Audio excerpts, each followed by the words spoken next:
2200 करोड़ के स्कैम करने के बावजूद अडानी को गिरफ्तार नहीं किया जाएगा, क्योंकि उनके पीछे प्रधानमंत्री मोदी का हाथ है। यह कहना है देश के नेता प्रतिपक्ष राहुल गांधी का। बता दें, इससे पहले तंज कसते हुए राहुल गांधी ने अडानी को लेकर मीडिया के समक्ष जेपीसी की मांग उठाई और उनकी गिरफ्तारी की मांग की है। राहुल गांधी ने कहा, जब यहाँ मुख्यमंत्री को जेल भेज दिया जाता है तो फिर अडानी 2000 करोड़ के घोटाले करके बाहर क्यों घूम रहे हैं। इस दौरान उन्होंने दोहराया कि अडानी को गिरफ्तार किया जाए और माधवी बुच को पद से हटाया जाए। भ्रष्टाचार करके एसेट्स लिए हैं। ये व्यक्ति बीजेपी को पूरा समर्थन करते हैं, पूरा सपोर्ट देते हैं। ये एस्टेब्लिश चीजें हैं, हम दोहराते जाएंगे। जेपीसी की मांग हमारी है, बट हम चाहते हैं कि अडानी जी को एकदम अरेस्ट किया जाए। और हम जानते हैं और हम देश को दिखाना चाहते हैं कि अडानी जी की अरेस्ट नहीं होगी, और इसलिए नहीं होगी क्योंकि हिंदुस्तान के प्रधानमंत्री अडानी जी के पीछे खड़े हुए हैं और उनके प्रोटेक्टर हैं। आप लोग हिंदुस्तान के युवा, आप लोगों को रोजगार नहीं मिलता, महंगाई बढ़ती जाती है, छोटा सा कोई क्राइम करता है जेल चला जाता है, मगर अडानी कुछ भी कर ले, हिंदुस्तान के प्रधानमंत्री और एक नेटवर्क, जिस नेटवर्क को हम एक्सपोज करके देश को दिखाएंगे। ये एक व्यक्ति नहीं है, ये अलग अलग पोजीशंस में लोग बैठे हुए हैं और एक एक करके हम आपको दिखाएंगे ये कौन लोग हैं। माधवी बुच का हमने आपको क्लियरली दिखाया है और आगे भी हम आपको रिवील करेंगे ये लोग कौन हैं जिन्होंने हिंदुस्तान को हाईजैक किया है। मैं जनता को कहना चाहता हूं, आप नोट कीजिए, स्कैम किया है 2000 करोड़ रुपए का, मगर मैं आपको गारंटी देके कह रहा हूं ये व्यक्ति ना अरेस्ट होगा, ना इस पे इन्वेस्टिगेशन होगा, क्योंकि प्रधानमंत्री इसके साथ जुड़े हुए हैं। उधर भाजपा ने एक बार फिर अडानी का बचाव किया है। राहुल गांधी के बयान के बाद केंद्रीय मंत्री गिरिराज सिंह ने लोकसभा नेता प्रतिपक्ष राहुल गांधी के बयान पर कहा कि राहुल गांधी अडानी फोबिया से ग्रसित हैं। उन्हें जो लिख कर दिया जाता है वे केवल उसी को बोल रहे हैं। राहुल गांधी कोई लिख के देता है, ये प्रॉम्प्टर है और इनको मानिया हो गया है। ये अडानी फोबिया से ग्रसित हैं। इन्हें कभी राफेल में माफी मांगना पड़ा, मोदी जी को गाली दिए उसमें माफी मांगना पड़ा। ये अडानी फोबिया से ग्रसित हैं, जो लिख के दिया है वो बोल रहे हैं।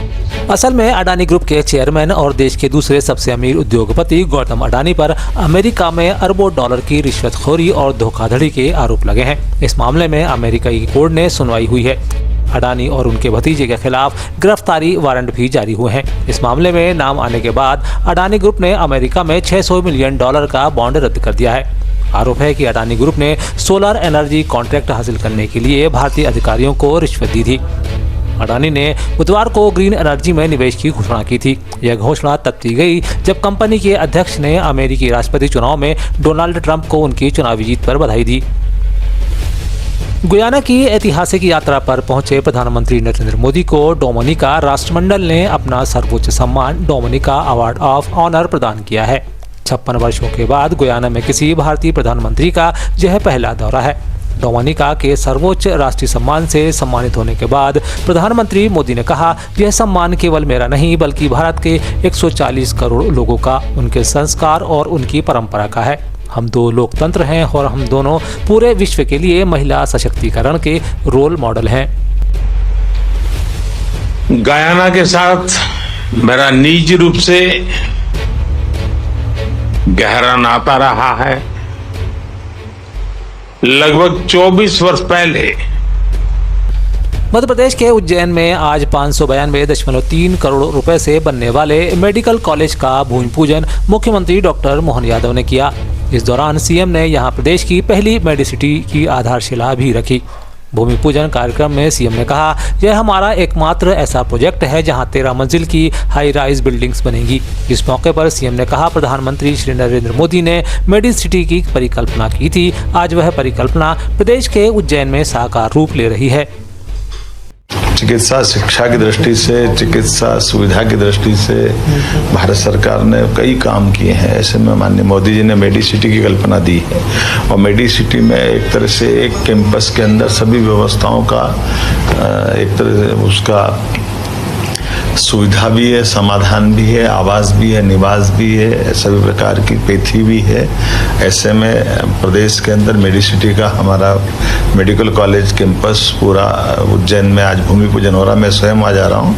मुझे संतोष है कि हमारी सरकार माननीय प्रधानमंत्री के नेतृत्व में ऐसे सभी विकास के काम जारी रखेगी और स्वास्थ्य सेवाओं को लेकर के तो हम और ज़्यादा चिंता कर रहे हैं। आज की स्थिति में सबसे तेज गति से मेडिकल कॉलेज खोलने की और चिकित्सा सुविधा की व्यवस्था करने में हम लोग आगे अग्रगण्य भूमिका में हैं। इस कॉलेज के भूमि पूजन के साथ 17 मेडिकल कॉलेज गवर्नमेंट के हमारे ऑलरेडी चल रहे हैं, 8 हमारे निर्माणाधीन है, अर्थात 25 ये हो रहे हैं, 13 प्राइवेट है और इसके अलावा लगभग 12 का हमने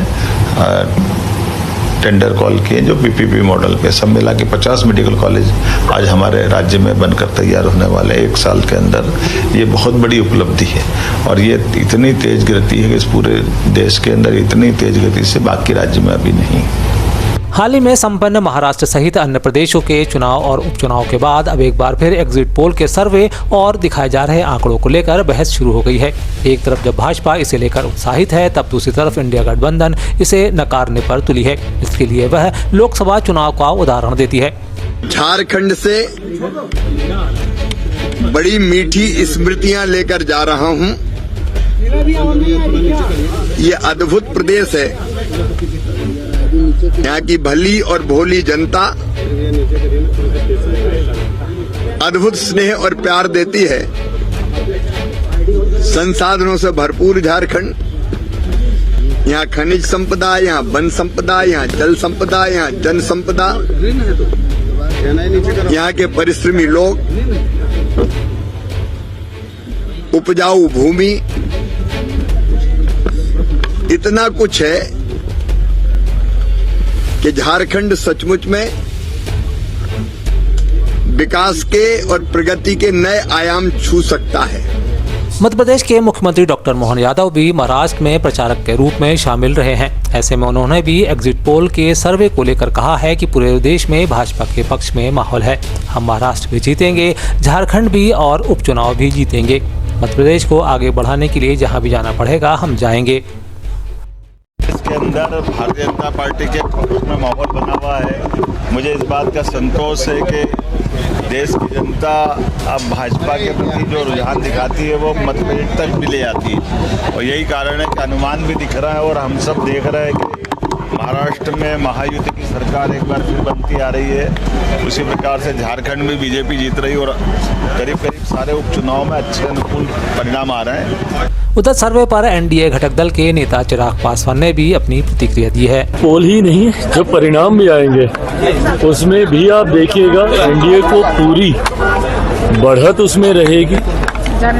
बड़ी जीत के साथ हम लोग सरकार बनाने जा रहे हैं, इसमें कहीं कोई संदेह नहीं है। झारखंड में भी हम प्रचार के लिए गए थे, महाराष्ट्र में भी हम प्रचार के लिए गए थे और दोनों जगह जाकर जो जानकारी जनता के साथ इंटरेक्ट कर हासिल हुई है, उसी के आधार पर इस बात को इतनी प्रमुखता से मैं कह सकता हूं कि 23 तारीख को जब परिणाम आएंगे, झारखंड में लोग बदलाव का मन बना चुके हैं। राजधानी भोपाल के बाद अब इंदौर के बीआरटीएस को हटाने की प्रक्रिया भी शुरू कर दी गई है। इस मामले पर मध्य प्रदेश के सीएम डॉक्टर मोहन यादव ने घोषणा करते हुए इस पर अमल को हरी झंडी दे दी है। सीएम ने कहा, जनता को हो रही परेशानी यातायात की दृष्टि से और जनप्रतिनिधियों की मांग पर यह निर्णय लेने जा रहे हैं। भोपाल में जैसे बीआरटीएस हटा है और बीआरटीएस के हटने के कारण से वहाँ लोगों को यातायात में बड़े पैमाने पर सुविधा मिली। यहाँ इंदौर की दृष्टि से भी शिकायतें प्राप्त हो रही। लगातार सब जनप्रतिनिधियों ने पिछली 2 मीटिंग में भी बोला था, जब मैं विकास को लेकर के बैठा था, तो कोर्ट के सामने सरकार का हमारा जो पक्ष बन रहा है सबका मिल करके कि जो भी तरीका लगाना पड़ेगा वो तरीका लगा करके हम यहाँ के बीआरटीएस को हटाएंगे। जीतू पटवारी के प्रदेश कांग्रेस अध्यक्ष बनने के बाद गुरुवार को पहली प्रदेश कांग्रेस कार्य समिति की पॉलिटिकल अफेयर बैठक प्रदेश कांग्रेस कार्यालय में आयोजित की गई। 2 घंटे तक चली एग्जीक्यूटिव कमेटी के सदस्यों के साथ इस दौरान गहन चर्चा की गई। बैठक में प्रदेश प्रभारी भंवर जितेंद्र सिंह, प्रदेश अध्यक्ष जीतू पटवारी, राज्यसभा सांसद विवेक तनखा, राजेंद्र सिंह मौजूद रहे।